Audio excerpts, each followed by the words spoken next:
आदर्श की जो चलता है वही संसार को बदलता है। जिसने अंधियारे से जंग जीती है वही एक दिन सूर्य बनकर चमकता है।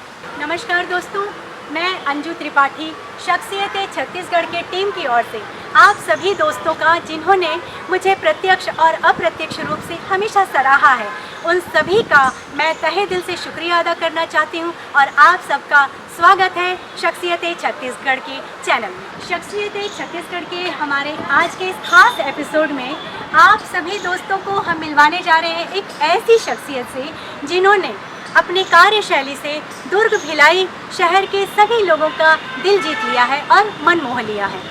या यूँ कह लें कि मेरा और आपका सौभाग्य है कि हम एक प्रतिभावान युवा और ऊर्जावान व्यक्तित्व के साथ मिलने जा रहे हैं। वे अपने पद संलग्न दायित्वों का निर्वहन बहुत ही जिम्मेदारी, समर्पण और दृढ़ता के साथ निभाते ही हैं।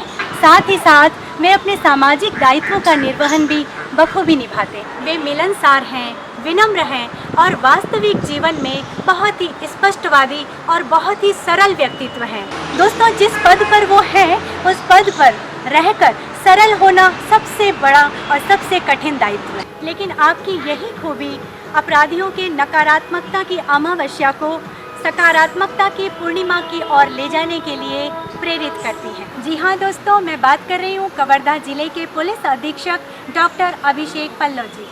नमस्कार दुर्ग पुलिस, मैं अंजू त्रिपाठी शख्सियत छत्तीसगढ़ में आप सबका हृदय से स्वागत करती हूँ। दोस्तों, मेरा एक छोटा सा परिचय आपको देती हूँ।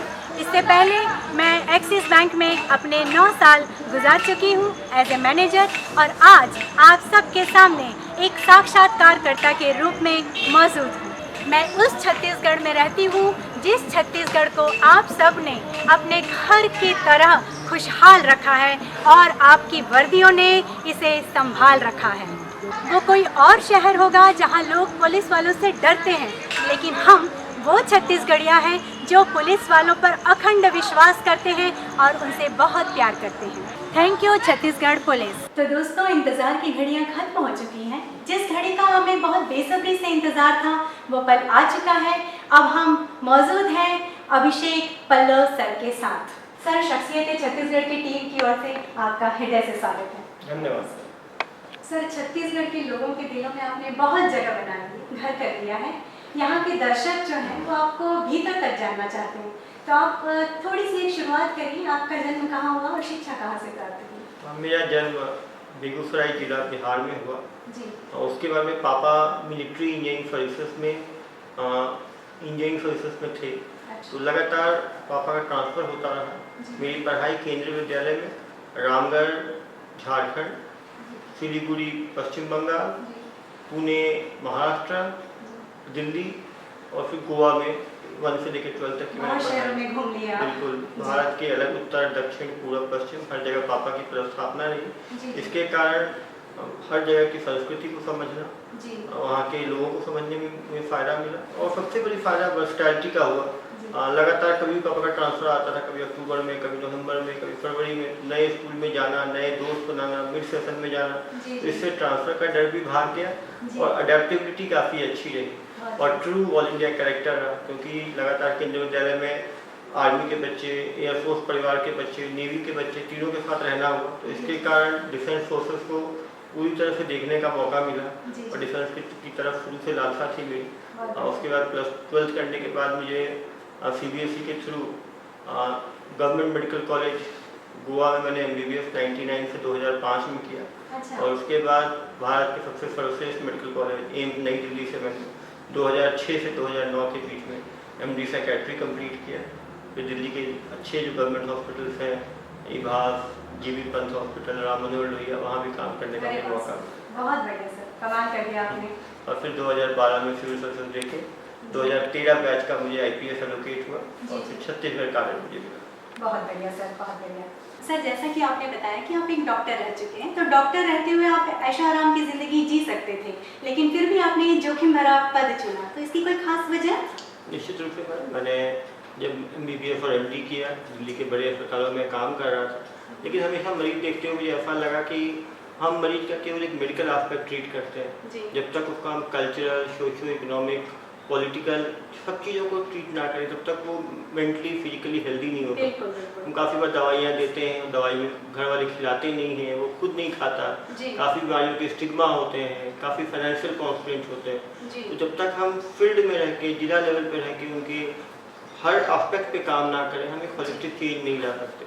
और जनता के लिए यदि होलिस्टिक चेंज लाना है तो सिविल सर्विसेज सबसे अच्छे जॉब है। IAS IPS में आप एक शहर में रह के, एक डिस्ट्रिक्ट में रह के जी लोगों की समस्याओं का निराकरण करते हैं। जैसे मैं वहाँ पे जब मैं ड्रग डी-एडिक्शन सेंटर में काम करता था तो हम जी वहाँ से उनको दवाई नशा छुड़वा के भेजते थे।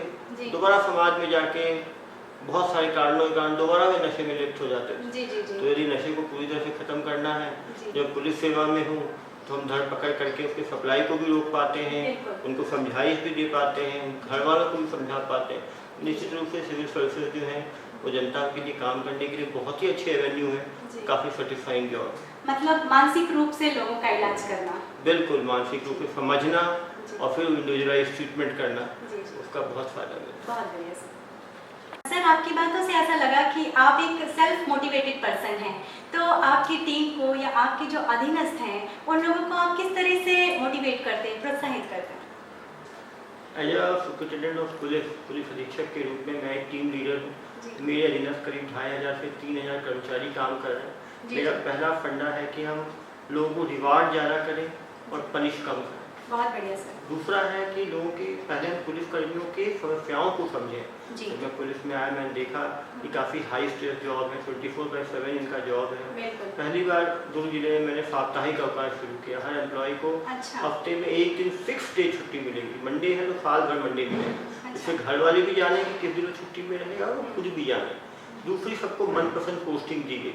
काफ़ी लोग एक जगह पर परिवार है वो 40 किलोमीटर दूर डेली जॉब करने जाते हैं, बाइक से जाते हैं आते हैं, उनका खुद को जान को एक्सीडेंट का खतरा है, जी जी कहीं इमरजेंसी हो तुरंत घर पहुंच नहीं पाते। जी तो यदि हम लोगों की समस्याओं को सुनेंगे, समझेंगे, कंसर्न दिखाएंगे जी जी तो एक फैमिली की फीलिंग आएगी। तो जो पुलिस अधीनस्थ कर्मचारी है वो भी अपना 100% देने की कोशिश करता है। हमें सेल्फ मोटिवेटेड होना भी आवश्यक है जी। और दूसरों को भी मोटिवेट करना जरूरी है, बहुत अच्छी क्योंकि बात है। जब तक हम हर व्यक्ति जो है एक संस्था के लिए पूरे जी जान से काम नहीं करेगा तब तक संस्था ऊपर नहीं जाएगी। बहुत बढ़िया। और पुलिस एक ऐसी सेवा है जो कि हर व्यक्ति को डेली लेवल पे कहीं ना कहीं पुलिस से काम रहता है। बिल्कुल हम वो ट्रैफिक हो, वो हमारी यदि घर में आग लगी तो हम पुलिस को याद करते हैं, घर में चोरी हो तो हम पुलिस को याद करते हैं, जी यदि सड़क जाम हो जाए, पशु पक्षी आ जाए, किसी का देहांत हो जाए, जी कोई लावारिस लाश मिले, सब में पुलिस की जरूरत पड़ती है। जी जी तो बहुत ज़रूरी है कि हम पुलिस को मोटिवेटेड रखें, जी उनको थोड़ा आराम दें, जी उनके स्ट्रेस लेवल्स को हैंडल करें, जी उनके लिए रिक्रिएशनल एक्टिविटीज़ करवाएं, जिससे कि पुलिस पर्सन खुद पहले हेल्दी रहे। ये तो देखा जाता है कि पुलिस पर्सन काफ़ी मेंटली फिजिकली स्ट्रेस्ड आउट रहते हैं, जी काफ़ी लोग बर्न आउट का शिकार हो जाते हैं। जी पुलिस में high level of suicide rates है। जी यदि उनको मोटिवेट करेंगे, उनकी हम सुविधाओं का ध्यान रखेंगे तो पुलिस एक यूनिट के रूप में काम करेगी। जी। प्लेयर्स कितने भी अच्छे क्यों ना हो, टीम तभी जीतती है जब हर प्लेयर एक बॉन्डिंग के साथ बहुत खेले। अच्छी बात तो कही ये सर। जरूरी है कि हम सबको एक जोड़ के रखें, जी जिससे कि एक अधीनस्थ कर्मचारी भी एक आत्मसम्मान के साथ काम कर सके। जी जिस दिन उसको आत्मसम्मान की चिंता होनी शुरू हो जाएगी तो उसका भी सम्मान बढ़ेगा और पुलिस एज संस्था का भी सम्मान बढ़ेगा। जी जी जी सर, आपके यही विचार आपको सभी लोगों से अलग करते हैं। सर आपने अपने किसी भी ऑपरेशन के दौरान अपने आप को असंतुष्ट महसूस किया है? किसी चीज़ से आप आहत हुए हैं? निश्चित रूप से 30 अक्टूबर 2018 की बात है, विधानसभा चुनाव से जस्ट पहले की बात है, जिसमें दूरदर्शन की टीम आई थी। अरनपुर अति संवेदनशील थाना है, वहाँ पे नीलावाया गांव है, वहाँ पहली बार पोलिंग बूथ लगा था और मतदान होने वाला था। अच्छा। लगातार मीडिया टीमें आके उसको कवर कर रही थी, पुलिस सुरक्षा भी उन्हें मिलती थी। जी एक दिन वहाँ दूरदर्शन की टीम के ऊपर नक्सलियों ने घात लगा के हमला किया, जिसमें एक दूरदर्शन का कैमरामैन जो है वो शहीद हुआ। पुलिस के 2 जवान शहीद हुए, 4 जवान घायल हुए। करीब आधे घंटे तक नक्सली के साथ मुठभेड़ हुआ। बाद में पुलिस को भारी पड़ता हुआ देख नक्सली भाग खड़े हुए। पहली बार मेरे सामने जो है एक सब इंस्पेक्टर शहीद हुआ और एक दूरदर्शन कैमरामैन शहीद हुआ। बहुत ही भावुक क्षण था मेरे लिए। मेरे आदेश पे पुलिस प्रोटेक्शन टीम वहाँ गई थी और कहीं ना कहीं सुरक्षा मापदंडों को ठीक तरह से हम फॉलो नहीं कर पाए, जिसके कारण इस तरह से घटना हुई। नक्सल अभियान में कभी हम पूरी प्लानिंग के साथ काम करते हैं, कभी भी नुकसान हो सकता है, कभी हम नक्सली के भारी पड़ सकते हैं। उस घटना के बाद पुलिस ने कमर कसी और फिर अगले 3 साल में हम लोगों ने 50 से ज़्यादा माओवादियों को ढेर किया, करीब 500 माओवादी गिरफ्तार किए गए और एक लोन मराठू अभियान लॉन्च किया गया, घर वापसी का अभियान। इसमें छोटे माओवादी जो थे उनको समझा के उनके घर में उनकी पर्सनल काउंसलिंग करके, जो गांव में जो काफ़ी कर्मचारी हैं उनके द्वारा मोटिवेट करके उनको मुख्य धारा में वापस लाया गया। तो निश्चित रूप से नक्सल अभियान में मैंने सीखा कि पुलिस में छोटी सी गलती भी अपनी जान को खतरे में डाल सकती है, अपने सहकर्मियों की जान को खतरे में डाल सकती है। इसीलिए हमें लगातार प्लानिंग करना चाहिए, हर चीज़ सोचना चाहिए और कभी भी नक्सल अभियान को हम किसी भी मामले में हल्का नहीं ले सकते, नहीं तो इससे जानों की क्षति हो सकती है। सर, लगभग 3-4 सालों पहले की बात है, दंतेवाड़ा हादसे में एक नक्सलवादी समारू जिनको गोली लग गई थी और उनका उपचार आपने ही किया था। मतलब आपने अपने नाम को और आपने अपने डॉक्टर होने के पेशे को दोनों को सार्थक किया। इस बारे में कुछ बताइए। ये घटना 17 मार्च 2017 की है। अच्छा। अरनपुर थाना क्षेत्र में गुड़गुम नाम का एक अति संवेदनशील नक्सल क्षेत्र है, जहाँ पर पुलिस अभियान के लिए गई थी। जी। पुलिस के साथ आमने सामने नक्सलियों का 6 घंटे तक मुठभेड़ चला, जिसमें 5 माओवादी मारे गए, 2 पुलिसकर्मी शहीद हुए, 3 पुलिसकर्मी गंभीर रूप से घायल हुए। उसमें एक माओवादी को भी गोली लगी। पुलिसकर्मी काफ़ी उत्तेजित थे। अच्छा। उस पर और फायर करना चाहते थे। उसने मदद के लिए हाथ बढ़ाया। मैंने कहा कि एक डॉक्टरी धर्म भी है और एक वो देश का नागरिक है जो सुधरना चाहता है, तो वो भी एक हमें ग्रामीणों का दिल दिमाग जीतना है। तो हमें जो है हमें नक्सलवाद की विचारधारा से लड़ना है। केवल नक्सलियों को नुकसान, जो नक्सली सुधरना चाहते हैं उनको नुकसान करना हमारा मकसद नहीं होना चाहिए। उसको भी हमने वहाँ पे निकाला। एक ही एम्बुलेंस में 3 घायल पुलिसकर्मी और 1 घायल नक्सली, फर्स्ट एड के बाद हमने जिला अस्पताल भेजा। करीब 15 दिन के इलाज के बाद वो घायल नक्सली ठीक हुआ। उसका ट्रायल चला, 2 साल वो जेल में रहा। उसके बाद वो छूटा। मुझे खुशी है कि उसकी शादी भी हुई, उसके बच्चे भी हुए और जब मेरा स्थानांतरण हुआ तो मुझे मिलने भी आया था। तो कहीं ना कहीं वो पुलिस का एक अच्छा चेहरा बन के पूरे गांव में घूम रहा था। जहाँ भी घूमता था वो अपनी कहानियाँ सुनाता था।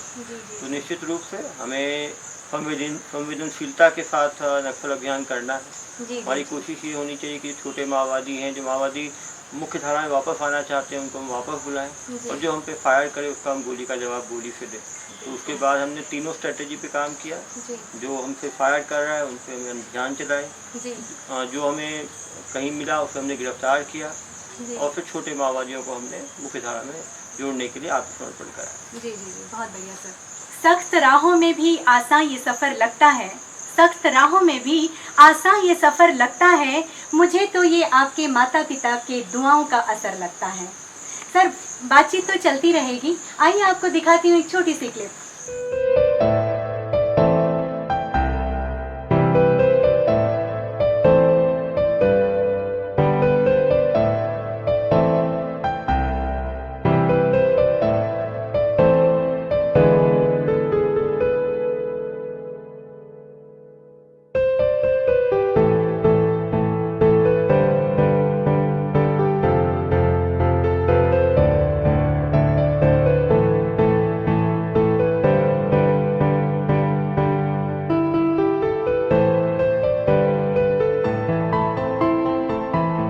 प्रणाम पापा जी, मम्मी जी, धन्यवाद। आज मैं जो भी कुछ हूँ आप ही लोगों के कारण हूँ, आप ही लोगों की परवरिश के कारण हूँ। जो ख़राब समय में आप लोगों ने साथ दिया और जो मेरा जो मोटिवेशन बढ़ाया, उसी के कारण आज मैं सफलता की सीढ़ी पे पहुँच पाया हूँ।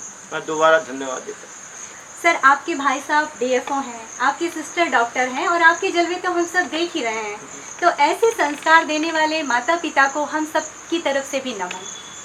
सर, कुछ दिनों पहले एक वीडियो के माध्यम से आपने छत्तीसगढ़ के लोगों के दिलों में अपनी एक खास जगह बना ली थी। सानिया मरकाम, जिनके पिता जेल में बंद थे, उनको उन बच्ची से मिलवाने का आपने एक अथक प्रयास किया था, जिससे कि पूरे छत्तीसगढ़ में आपने एक इतिहास रच दिया था। इस बारे में कुछ संक्षेप में बताएं। 10वीं के छत्तीसगढ़ बोर्ड के रिजल्ट डिक्लेयर हुए थे। उसमें दुर्ग जिले से एक बालक को 3वीं रैंक और एक बालिका को 5वीं रैंक आई थी। अच्छा। दोनों के घर हम लोग गए थे, पूरे परिवार की तरफ से उनको उत्साहवर्धन के लिए, मोटिवेट करने के लिए। जी जी। जब मैं 7वीं रैंक की लड़की मरकाम के घर पहुंचा, जी, तो एक छोटा सा घर था, छोटे छोटे रास्तों से वहाँ हम गए। मुझे लगा गरीब परिवार की बालिका होगी। जब बातचीत शुरू किया तो मालूम चला कि 7 बालिका बहनें होने के बाद एक से भाई हुआ था। जी जी। जो भाई था वो नाबालिग 13 साल की उम्र में उसने नशा का आदी था। उसमें उसने लड़ाई की और एक लड़के की हत्या कर दी, जिसमें वो नाबालिग बच्चा और उसके कारण उसके पिताजी वो जेल में गए। पिताजी 5 वर्षों से जेल में थे।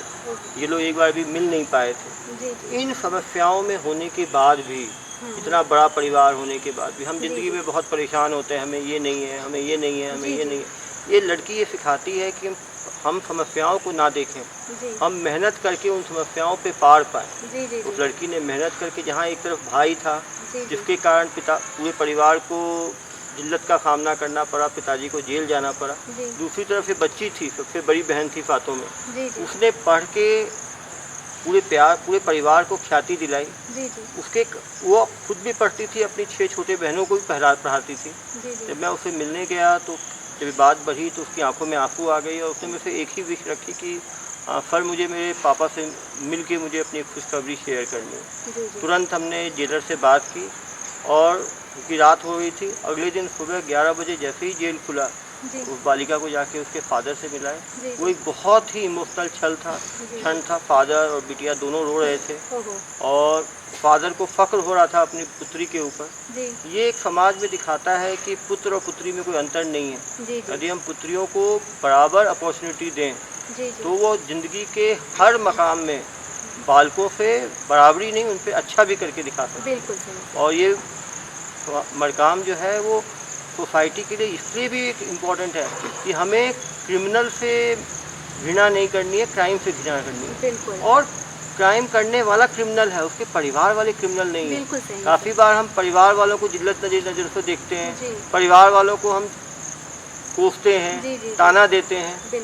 ये लड़की दिखाती है कि, और ये दूसरा दिखाता है कि हम कितने भी परेशानी में हों, शिक्षा ऐसी चीज़ है जो कि हर व्यक्ति को बराबर पर पहुंचा सकती है। और कहीं ना कहीं ये हमारे भारत देश की सफलता को दिखाता है, डेमोक्रेसी की। यहाँ पे हर व्यक्ति यदि मेहनत करे तो अपने बलबूते पर सफलता को छू सकता है। वो किसी भी परिवार का हो, किसी भी इकोनॉमिक क्लास का हो, किसी भी जाति का हो, धर्म का हो, कोई भी क्रिमिनल रिकॉर्ड हो, जो भी कुछ हो, यदि वो चाहे तो वो अपने ऊपर जो है अपना इतिहास, अपना भूगोल बदल सकता है। बहुत बढ़िया सर, आपने बहुत ही सराहनीय कार्य किया है, बल्कि अपने नाम के अनुरूप कार्य किया है। जैसे कि आपका नाम अभिषेक है, आपका पूरा नाम अभिषेक पल्लव है। अभिषेक मतलब होता है शोधन करना और पल्लव मतलब होता है कि नवजात पत्ता। तो इसी लाइन को मैं आपके सामने कुछ 2 पंक्तियों के रूप में कहना चाहूँगी, अगर आपकी इजाज़त हो तो सर, कि आप एक महावृक्ष हैं, छायादार वृक्ष हैं, जिन्होंने अपराधी पिता का शोधन करके और उस नव कोपल के सर पर हाथ रखकर एक विराट संदेश दिया है। सर, इसी पर मैं आपको 2 पंक्तियाँ सुनाती हूँ, आपके लिए लिखी हैं कि इन्हें सींचो पनपने दो, इन्हें सींचो पनपने दो, आशीष बरसाओ इन पर, स्वागत करो इन नव कोपलों का, तुम महावृक्ष हो तो महावृक्ष बनकर, महावृक्ष बनकर। तो सर, सबसे पहले मैं आपसे ये कहना चाहूँगी कि कद और पद में आप मुझसे काफ़ी बड़े हैं, किंतु उम्र में आप मुझसे छोटे हैं। तो इस कविता में जो तुम शब्द का इस्तेमाल हुआ है, तो कृपया उसे अन्यथा ना करें। Thank you sir. सर, आपकी उपलब्धियों का आकलन तो जनता और आपका विभाग करेगा, लेकिन आप यश के जिस शिखर तक पहुंच चुके हैं, उसमें आपकी धर्मपत्नी जी का कितना रोल है? बहुत बड़ा कंट्रीब्यूशन है। जब मैंने डिसाइड किया कि मैं डॉक्टर की सेटल्ड करियर छोड़ के सिविल सर्विसेज की तरफ आऊँगा, बहुत ही डिफ़िकल्ट डिसीजन था। MBBS MD मैंने किया हुआ था। मेरी शादी 2010 में हो गई थी। अच्छा। शादी के तुरंत बाद तैयारी का डिसीजन पत्नी ने हमेशा साथ दिया। जब मैं तैयारी कर रहा था उस टाइम पत्नी प्रेग्नेंट भी थी। हाँ, उसके बाद भी हमेशा उसने मोटिवेट किया और मेरा सिलेक्शन हुआ। सिलेक्शन का जब कार्डर छत्तीसगढ़ कार्डर मिला तो बहुत लोग डर रहे थे कि नक्सल प्रदेश है, खतरा है। उसके बाद भी हमेशा वो साथ में रही। दंतेवाड़ा में हम लोगों ने 6 वर्ष सेवाएँ दी। वहाँ पर मेरे साथ जिला अस्पताल में वो काम कर रही थी। हम दोनों ने मिल के करीब 250 से ज़्यादा हेल्थ कैंप किए, जहाँ लाखों ट्रैवल्स को देखा। वहाँ पे स्किन की बहुत प्रॉब्लम्स थी, वो हमेशा साथ जाती थी, लोगों से बातचीत करती थी। तो कहीं ना कहीं यदि एक महिला डॉक्टर साथ में रहे तो, क्योंकि ट्राइबल सोसाइटी में महिलाएं सशक्त होती हैं, तो पुलिस के साथ महिलाओं को जोड़ने में उसे बहुत हमें फ़ायदा मिलता था। और हमेशा सुख हो दुख हो मेरा साथ रही है, डिफ़िकल्ट टाइम्स में साथ रही है। और वहाँ हमारा जो बेटा है वो दंतेवाड़ा में छोटे स्कूल में पढ़ा, कभी कभी परेशान नहीं हुई, लगातार वो जनसेवा में लगी रही। तो निश्चित रूप से यदि परिवार से सपोर्ट मिले तभी आदमी सफल हो। तो ईश्वर जोड़ी भी ऐसे ही बना के भेजता है कि आप भी समाज सेवक हैं और वो भी एक समाज सेविका हैं। बहुत मन लगता है उसका जनता के बीच। बहुत बढ़िया सर। सर, माता पिता तो जन्म देते हैं लेकिन जीने का सलीका सिखाते हैं शिक्षक और गुरु, और जिन्होंने हमें ये सिखाया कि खुली आंखों से भी देखे जाने वाले सपने साकार होते हैं। सोशल मीडिया में आपके हर एक अच्छे कार्य को दिखाया जा रहा है वीडियो के माध्यम से, चाहे वो इंस्टाग्राम हो, चाहे फेसबुक हो, चाहे ट्विटर हो। तो लोगों के मन के अंदर की बहुत सारी विचारधाराएं उससे तो बदल ही रही हैं, लेकिन आम जनता के अंदर एक छोटा सा डर होता है, खौफ होता है, या फिर आम भाषा में कह लिया जाए कि पुलिस के चक्कर में कौन पड़ेगा। अक्सर ये शब्द सुनने को मिलता है। तो आम जनता की ये विचारधारा आप किस तरह से बदल सकते हैं, अपने शब्दों में कुछ बताइए। पुलिस और जनता के बीच में जो खाई है उसको कम करने के लिए हमने 2 स्तर पर काम किया। एक तो जन संवाद हमने बढ़ाया, स्कूल हुआ, कॉलेज, हॉस्पिटल, हर जगह हम जाते थे, बच्चों से बात करते थे, क्योंकि देश यूथ का देश है। 50 करोड़ से ज़्यादा यहाँ पे यूथ हैं, और यूथ जो है वो इंटरनेट और सोशल मीडिया की भाषा समझते हैं। वहाँ पे कोई उनको अप्रिशिएट करता है तो उनको अच्छा लगता है। तो पुलिस कहीं ना कहीं सोशल मीडिया से दूर भागती है। हमने दुर्ग पुलिस का फेसबुक पेज बनाया जिसमें करीब 3.5 लाख फॉलोअर्स हैं। सभी चीज़ों को, वीडियोस को हमने पारदर्शी तरीके से सोशल मीडिया पे डाला। लोग जो कमेंट करते थे उससे हमने उसको मॉडिफाई किया, और पहली बार ऐसा हुआ कि पुलिसकर्मियों के साथ बच्चे, वयस्क जो हैं फ़ोटो खिंचाना चाह रहे हैं, सेल्फी लेना चाह रहे हैं, वो निर्भीक होकर आके हमें अपनी बात बता रहे हैं। मैंने पहली बार अपना पर्सनल नंबर जो है 7898815399 को पब्लिक किया। लोगों ने कहा कि अपने पर्सनल नंबर को पब्लिक करेंगे तो दिन भर कॉल आएगा, लोग आपको परेशान करेंगे, लेकिन ऐसा नहीं है। जब आदमी काफ़ी दुख दर्द में रहता है, परेशान रहता है, तभी वो पुलिस को याद करते हैं। और कहीं ना कहीं हम छोटी छोटी समस्याओं को यदि सॉल्व करते हैं, किसी की लड़की टाइम पे घर नहीं आई, उसके पेरेंट्स परेशान है, किसी का कोई आदमी मिसिंग हो गया, किसी का कोई सामान कहीं छूट गया, यदि हम छोटी छोटी चीज़ों को सॉल्व कर पाते हैं, जनता के दिलो दिमाग में एक जगह बना पाते हैं। बहुत ज़रूरी है कि हम व्यवहार अपना अच्छा रखें, वाणी हमने अच्छा रखें।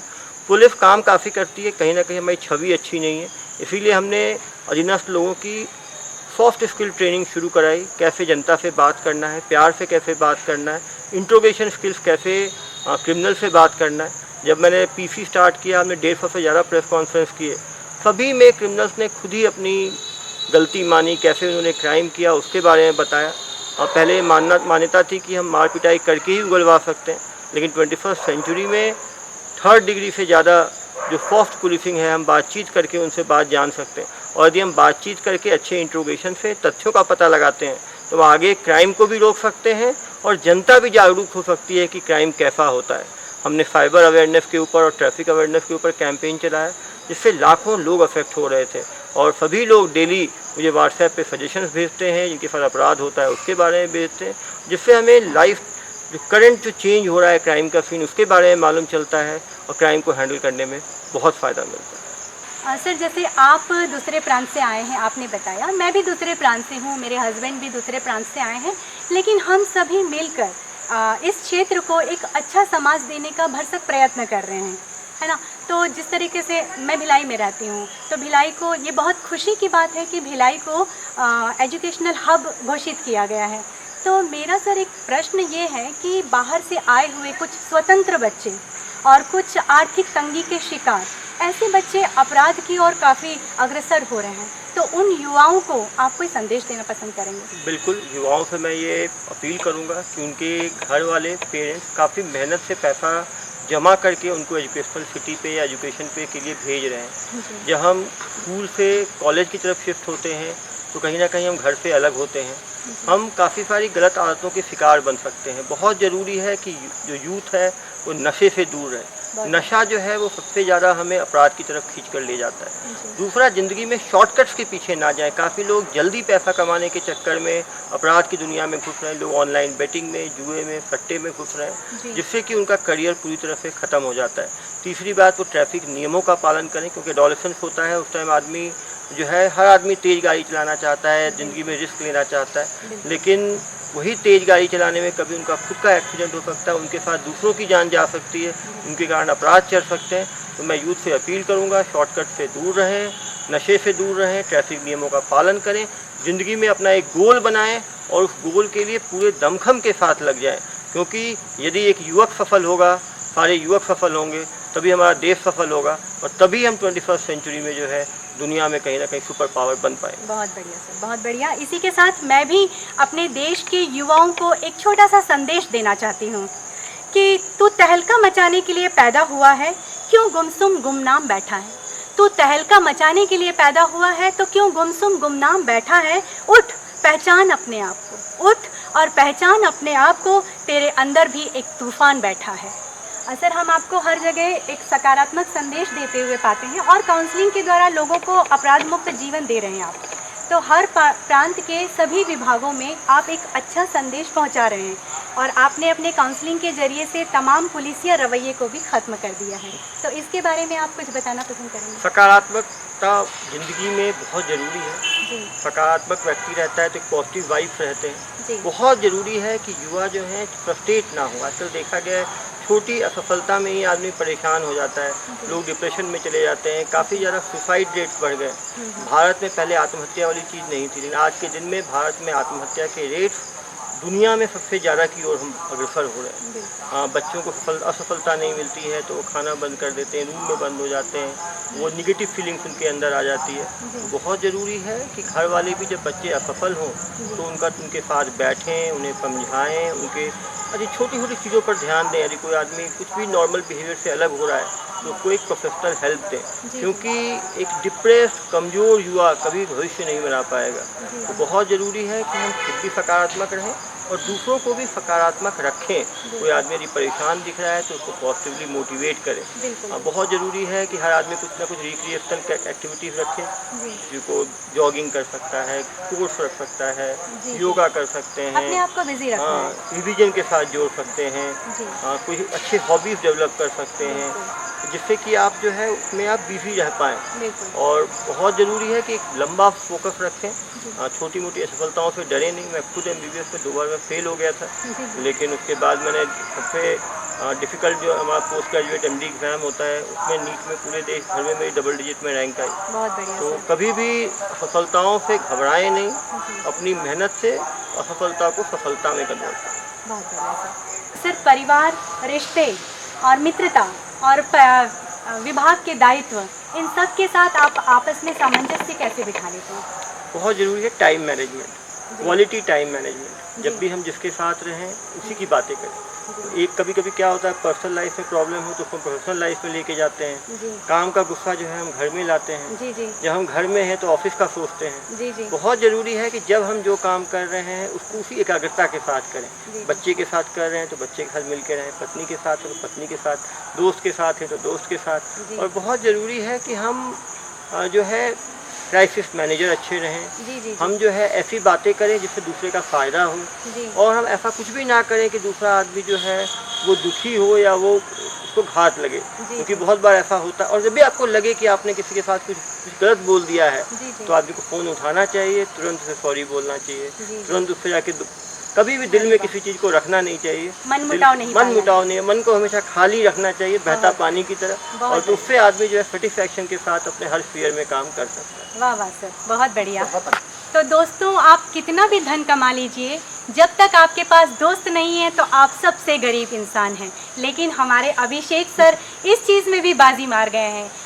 दुर्ग में जो सह पुलिसकर्मी के साथ काम किए गैस्टेड ऑफिसर, उनका बड़ा सहयोग रहा। एक व्यक्ति अकेले कुछ नहीं कर सकता।